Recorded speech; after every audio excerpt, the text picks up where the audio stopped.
नमामि धन्वन्तरिमादिदेवम् सुरासुरैर्वन्दितपादपद्मम् लोके जरारुभयमृत्युनाशनं दातारमीशं विविधौषधीनां शङ्खं चक्रं जलौकां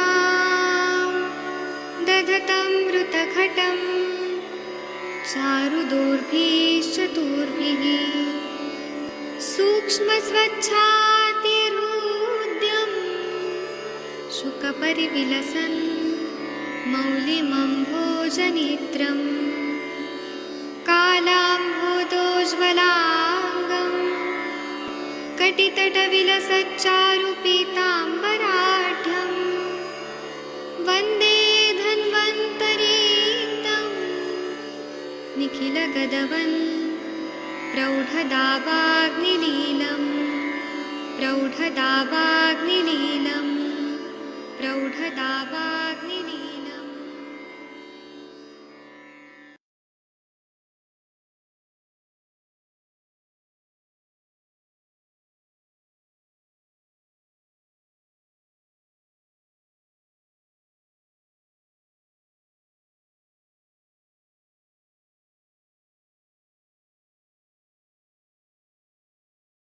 प्रणाम सभी लोगों को। मैं वैद्य अरविंद पाठक आप सभी लोगों का स्वागत करता हूं। आइए आज हम लोग अष्टांग हृदयम का सद्योव्रण प्रतिषेध अध्याय पढ़ेंगे। आदरणीय महेंद्र सर से रिक्वेस्ट है कि 32-33 नंबर का श्लोक पढ़ दीजिए। नमस्कार सर। प्रणाम सर। भिन्ने कोष्ठे असृजा पूर्णे मूर्छा हृत पार्श्ववेदना। भिन्ने कोष्ठे असृजा पूर्णे मूषार्पार्श्ववेदना। जरो दाहे तृण आदमानं भक्ताश्चा अवनंदनम्। जरो दाहस्तृणात्मानं भक्तस्याभिनन्दनम्। संगो विन्मूत्रमरुतां श्वासे स्वेदो अचिरात्ता। संगो विन्मूत्रमर्तां च अक्षरक्तता। लोहो गन्धित्वम् आश्यस्य स्याद् गात्रे च विगन्धिता।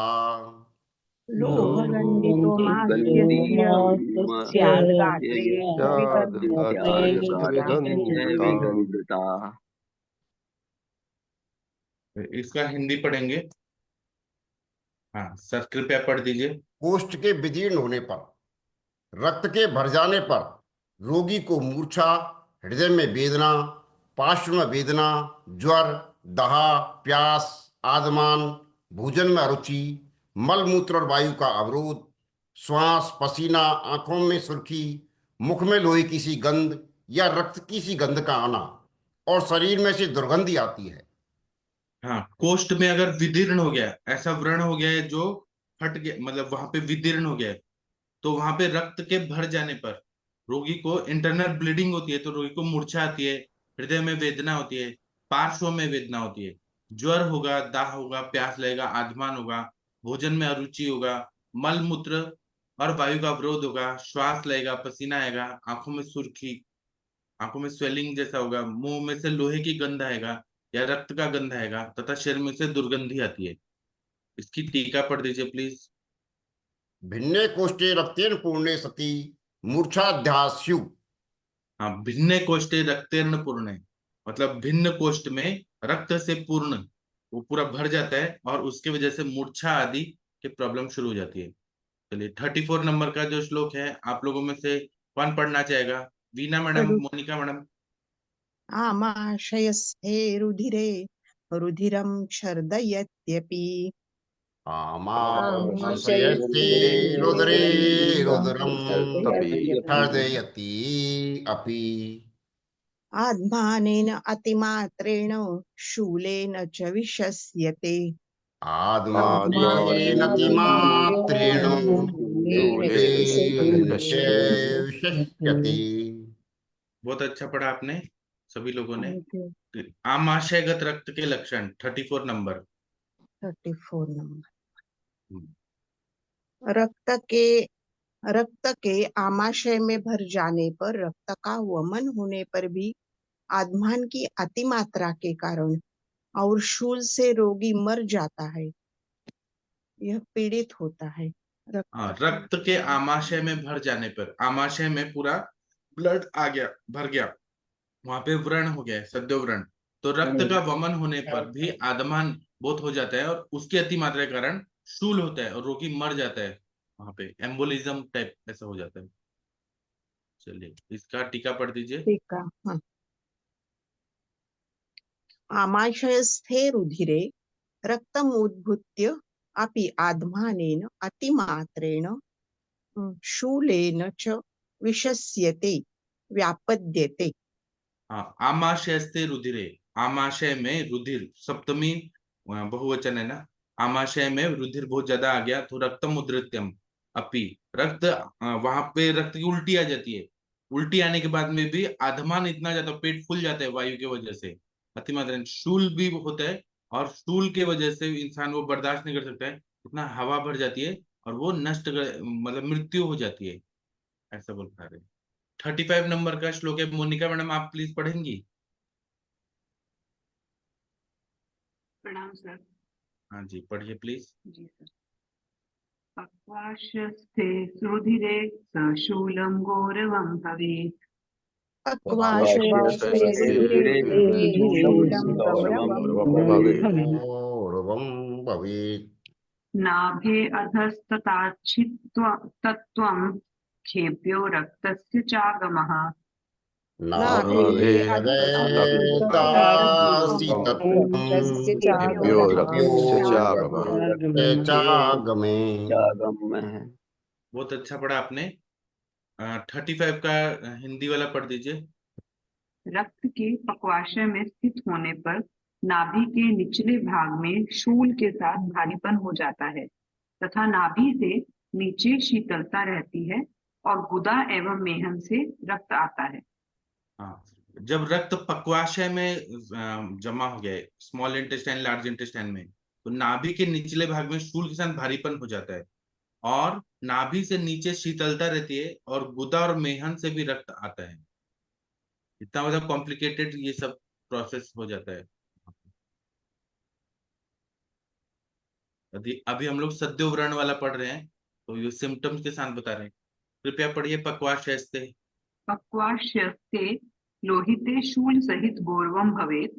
नाभे अधोभागे शत्यं छिद्रेभ्यो रुधिरस्यै वागमनम। पहले के जमाने में क्या होता था कि लोग युद्ध में जाते थे तो ये सब सद्यो व्रण हो जाता था, तो क्या क्या सिम्टम होते थे। तो पक्वाशय में अगर लोहित रहेगा, ब्लड चला जाएगा, वहां पे लीक होगा, तो शूल सहित गौरवम भवेत्, पेन भी होगा और गुरुता आएगी।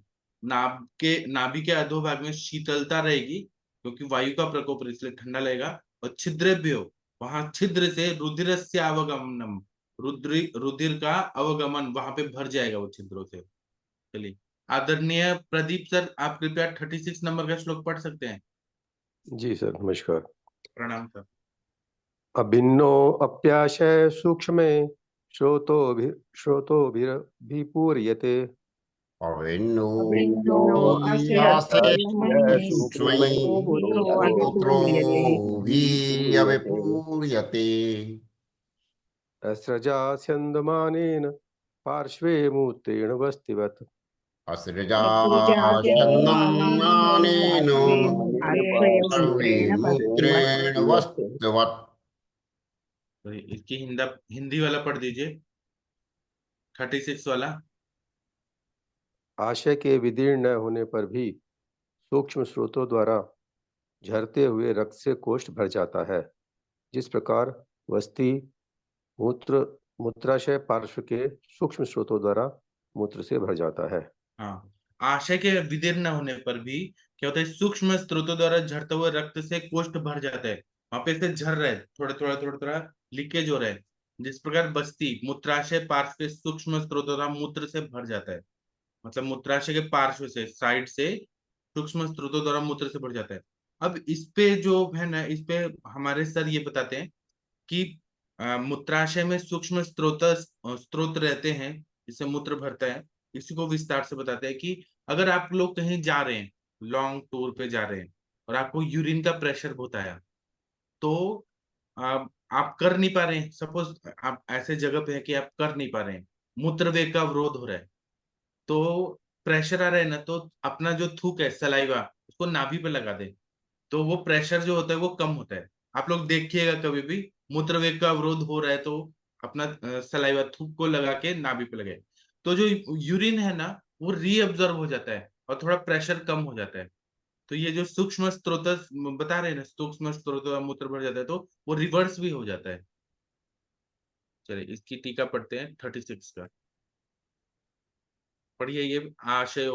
आशयो अभिन्न अपि सूक्ष्म श्रोतोभिर्लोहनहितेन स्यन्दमानान् अभिपूर्यते पार्श्वे मूत्रेण वस्तिरेव। हाँ, आमाशय भिन्ने अपि, आमाशय से भिन्न अगर सूक्ष्म स्रोतस में लोहित भर जाता है तो ना वो पूरा अंदर अंदर, मतलब डायरेक्ट नहीं भर रहा है, इनडायरेक्टली वो पूरा भर रहा है। और पार्श्व से मूत्र भी जैसे भर जाता है पूरा सूक्ष्म स्रोतों द्वारा, वैसा कंडीशन आ जाता है। चलिए आदरणीय डॉक्टर राम कुमार जी 37 नंबर का श्लोक पढ़ दीजिए सर, राम सर। जी सर, नमस्कार सर। तत्रान्त तत्रान्त तत्रान्तलोहितं शीतपादोच्छान सकराननम्। तत्रान्तर्लोहितं शीतपादोच्छ्वासकराननम्। रक्ताच्छ पाण्डुबदनमानद् च विवर्जयेत्। रक्ष पाण्डुवदनमानद् वदनं मानद् मानं च विवर्जयेत्। चलिए इसका 37 का हिंदी पढ़ दीजिए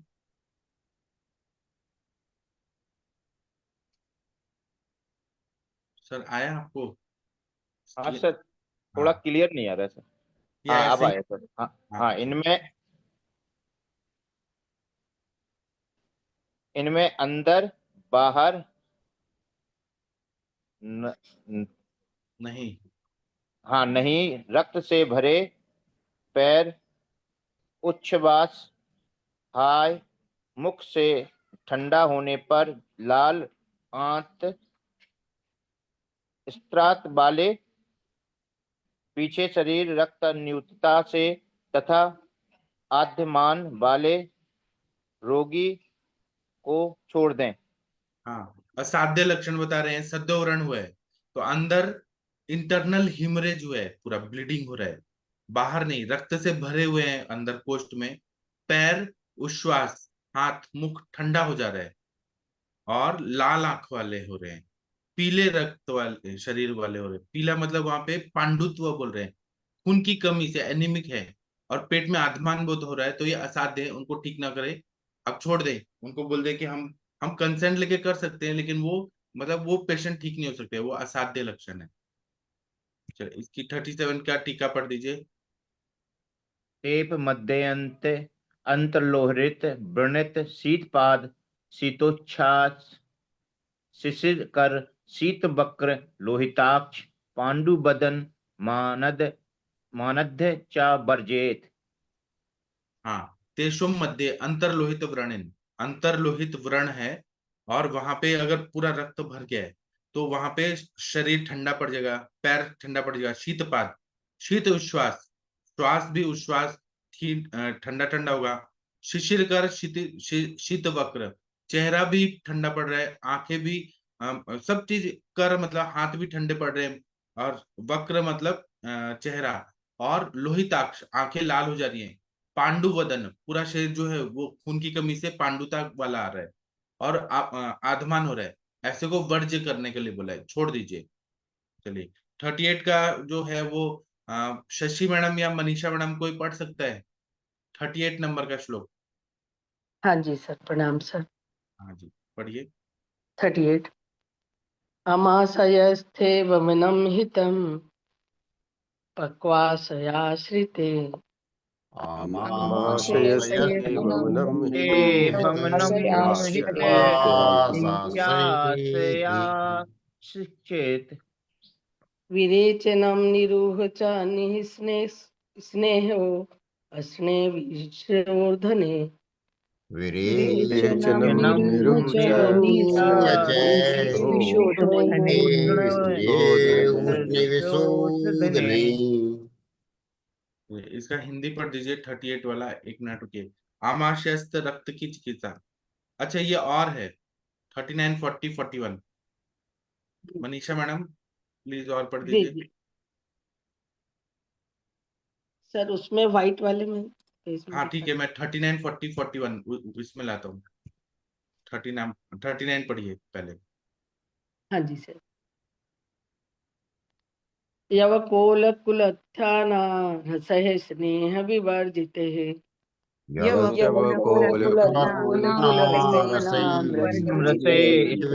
विवर्जिते।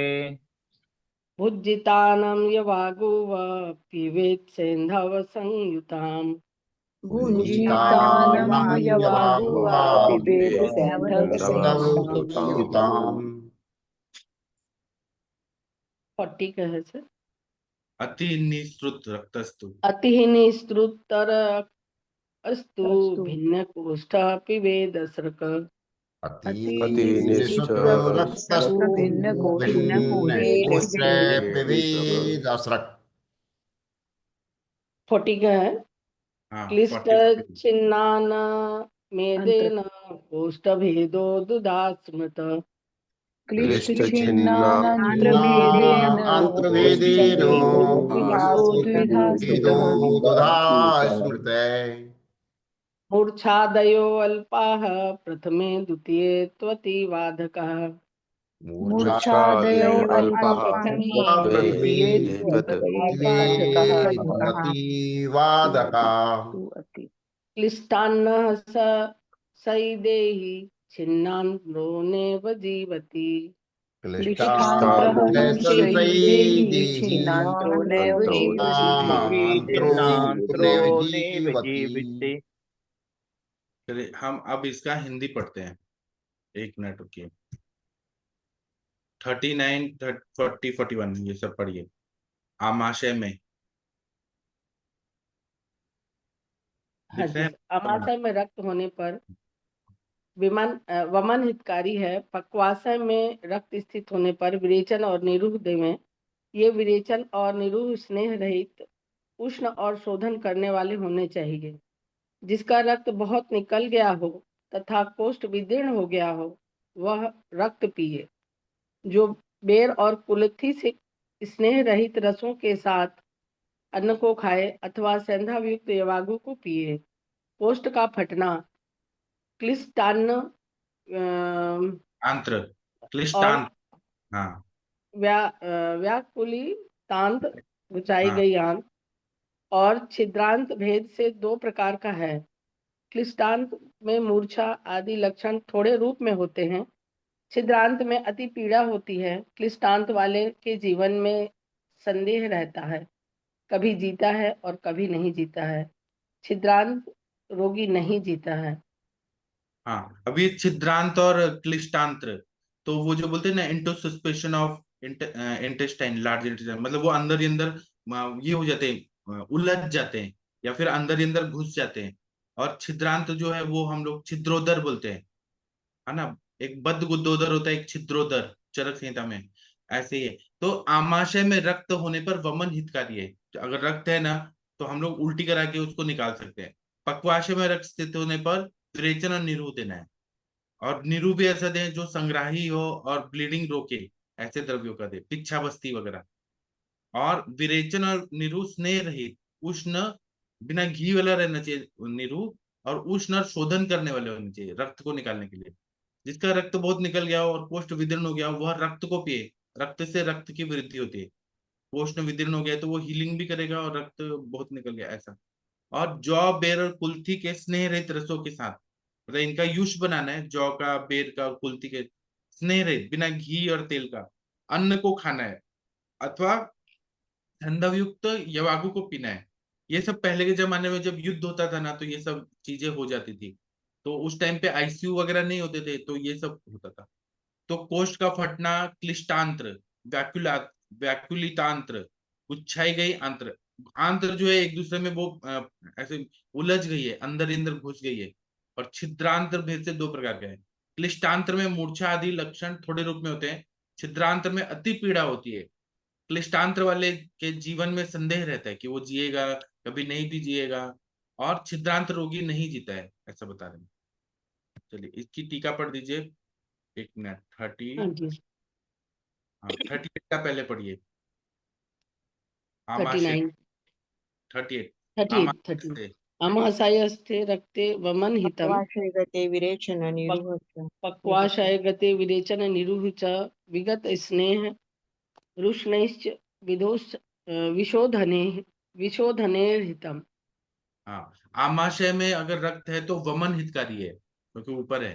पक्वाशय में है तो विरेचन, निरु और विगत स्नेह रुष्णेय, बिना स्नेह के थोड़ा सा पोषण, ऐसा विशोधन हितकारी है। 39 पढ़िए। यवादीना रसे स्नेहर हितेरन्न भक्षयित पेया सेंधव धान्विता वा पिबेत। हाँ, कितना बढ़िया। ये वागु आदि जो है ये पीना है स्नेह रहित, बिना स्नेह का, घी तेल के बिना। अन्न भी जो है वो बिना घी तेल का ले। पेय सेंधव आदि डाल के वो लेना है, पिबेत सेंधव संयुक्तम। उसके बाद पढ़िए। अटिनी स्तुत लोहितो भिन्न कोष्ठोर उधर पिबेत। हाँ, बहुत ज्यादा रक्त निकल गया है और कोष्ठ में भिन्न हो गया, मतलब वहां पे छेद हो गया है, तो रक्त जो है, रक्त से रक्त की वृद्धि होती है, ऐसा। क्लिन्नांत्र भेदेन भिन्नांत्र भेदेन च कोष्ठ भेदो द्विप्रकार उक्त। प्रथमे क्लिन्नांत्राख्ये मूर्छादयो अल्पा किंच देव स्यु। द्वितीय भिन्नांत्राख्ये अतिशयेन वादका स्यु। हाँ, क्लिन्नांत्र भेदेन भिन्नांत्र भेदेन च, मतलब क्लिन्न अंत्र और भिन्न अंत्र, ये दो प्रकार हैं, द्विप्रकार उक्त। प्रथमे क्लिन्नांत्र आख्य मूर्छादयो अल्पा, मतलब अगर क्लिन्नांत्र है तो मूर्छा आदि अल्प रहेगा, किंचिदेव स्यु, कभी वो जिएगा कभी नहीं जिएगा। और द्वितीय भिन्नांत्र आख्य, दूसरा भिन्नांत्र रहता है, वो अतिशय बाधक स्यु, वो मृत्यु तक ही लेके जाएगा, अतिशय वो बाधक होता है। और ऊपर श्लोक में क्या बोला है कि छिदांत्रो नैव जीवति, छिदांत्र वाला जीवित नहीं रहता है। आदरणीय मोनिका मैडम, आप कुछ पूछना चाहती हैं? अपने हैंड रेज किया है। जी सर, जी सर। सर हाँ, मेरे को ये पूछना था, यहाँ पे लिखा है कि स्नेह के बिना देना है, तो उसका क्या रीजन रहा होगा? क्योंकि वहां पे ब्लीडिंग हो रहा है ना, तो हमें पहले शोधन करना है वहां पे। अगर हमने स्नेह डाल दिया तो वो शोधन होगा ही नहीं, वो फिर वो अच्छा। स्रोतोरोध करेगा वहां पे। अभी यहाँ पे हमें नॉर्मल नहीं है, यहाँ पे सर्जिकल प्रोसेस करना है। तो क्योंकि वहां पे बहुत ज्यादा सद्योव्रण हुआ है, जी। हमें ब्लड को निकाल के हीलिंग करना है बाद में। और कोष्ठ को मतलब हमें थोड़ा ताकत देनी है, बाद में स्नेह नयन करें। अभी स्नेह डाल देंगे तो फिर वो अग्नि और मंद करेगा वहां पे। जी सर, जी सर। ठीक है सर, थैंक यू सर।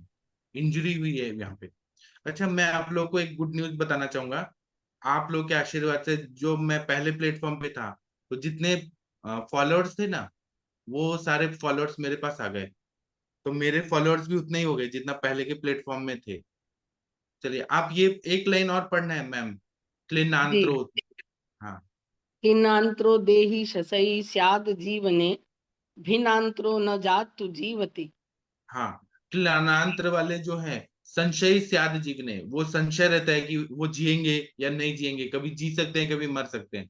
और भिन्नांत्र जो रहता है, जैसे हम बोलते हैं बद्धोदर, तो वो क्या है, वो तो कभी जिएंगे ही नहीं, क्योंकि वहां पे बहुत ज्यादा इंजरी हो गया, फट गया है, आंतरिक फट गया है, तो कैसे जिएगा? इतना ब्लीडिंग होता है कि इंसान मर जाता है। चलिए, आप लोग ना आदरणीय महेंद्र सर जी, भगवान का प्रेयर कर दीजिए प्लीज। हाँ सर, आज मंगलवार है, हनुमान जी का हनुमान स्तवन है। हाँ जी। प्रणवो पवन कुमार हलवन पावक ज्ञान घनो जासु हृदय आगार बसई राम सरु चापु धरु अतुलित बलधामम हेम शैलावदेहम दनुजवन किसानम ज्ञान नाम अग्रगण्यम सकल गुण निधानम वांगणानामधीशम रघुपति प्रिय भक्तम बातुजातम नमामि गोसीपदीकृत वारीशम मस्कीकृत राक्षसमं रामायण महामाला रत्नम वंदे अनलात्मजम् अंजनानंदं वीरं जानकी शोकनाशिनं कपीशम् अक्षहंतारं वंदे लंका भयंकरम् महाव्याकरण अम्बोध मंथमान समुंदरम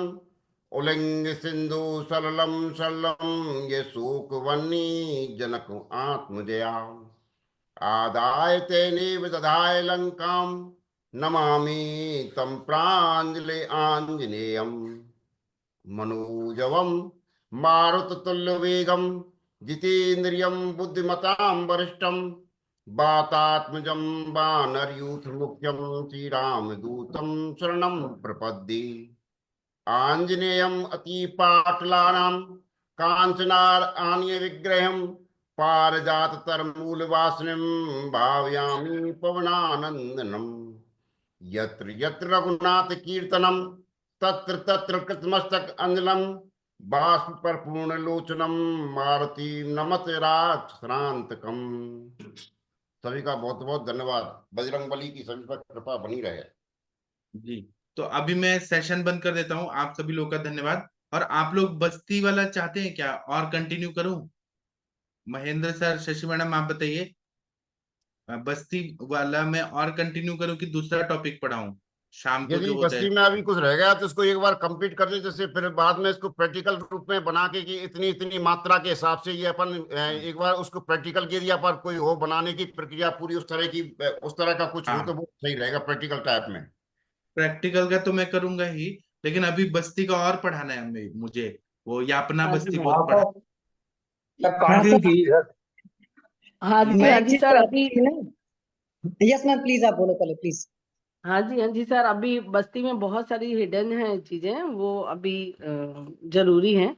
जैसे अभी हमको आया, मोनिका मैम ने जैसे बताया कि वो रुक्ष बस्ती थी, उसमें स्नेह नहीं देना था। इसको हमने पिछली बस्ती में पढ़ा भी है, आपने बताया भी है कि बिना स्नेह के बस्ती देना है। तो वहां से हमको बिना स्नेह के मतलब वहां से क्लेद हटा करके, बिना स्नेह के क्लेद हट जाए, पूरा क्लीन हो जाए, तब हम फिर स्नेह युक्त बस्ती दें। ये छोटी छोटी चीजें हैं, हिडन है सर, बहुत जरूरी है ये। इसको आगे भी रिपीट करेंगे सर। ठीक ठीक है, तो आज 7 बजे होगा बस्ती का। और शशि जी मैडम, आप क्या बोल रही थी?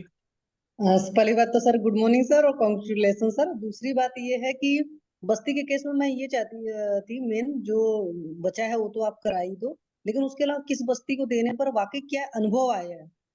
क्योंकि शास्त्र में तो सब कुछ लिखा है, बट उसका जैसे अनुभव होता है, जैसे अब दशमूल काढ़े का है कि दशमूल काढ़े वाली बस्ती के इतने बढ़िया रिजल्ट हैं। तो ऐसे जो जो आपके अनुभव वाले हैं सर, या और लोगों के भी, तो अपना अनुभव वाला जरूर शेयर करें कि हाँ मैंने ये बस्ती दिया तो मुझे इस बस्ती का ये रिजल्ट आया। क्योंकि बस्ती की लौती ऐसी चीज है, मैंने देखा है नशे का कई बार तुरंत रिजल्ट नहीं आता, बट बस्ती का तुरंत रिजल्ट आता है। तो इस वजह से करें। चलिए, तो सब लोग ना नोट्स बना के लाइए आज क्या क्या। वीना मैडम, आपने बस्ती दिया तो क्या क्या हुआ, मैं भी बना के लाता हूँ। प्रैक्टिकली हम वो भी बात करेंगे आज। तो शाम को 7 बजे मिलते हैं और रात को 9 बजे मिलेंगे। ठीक है? उनको तो देते वक्त अपन ने शास्त्रों के हिसाब से भी उसमें क्या क्या चेंजेबल किए। हाँ जी, तो आप सब लोग नोट्स बना के लाइए। शाम को बहुत अच्छा बस्ती वाला सेशन होगा 7 बजे, और रात को 9 बजे हम क्लिनिकल डिस्कशन करेंगे। ठीक है? तो थैंक यू, प्रणाम सभी लोगों को। फिर मिलते हैं शाम को 7 बजे और रात को 9 बजे। Thank you. सर प्रणाम सर। प्रणाम सभी को। प्रणाम।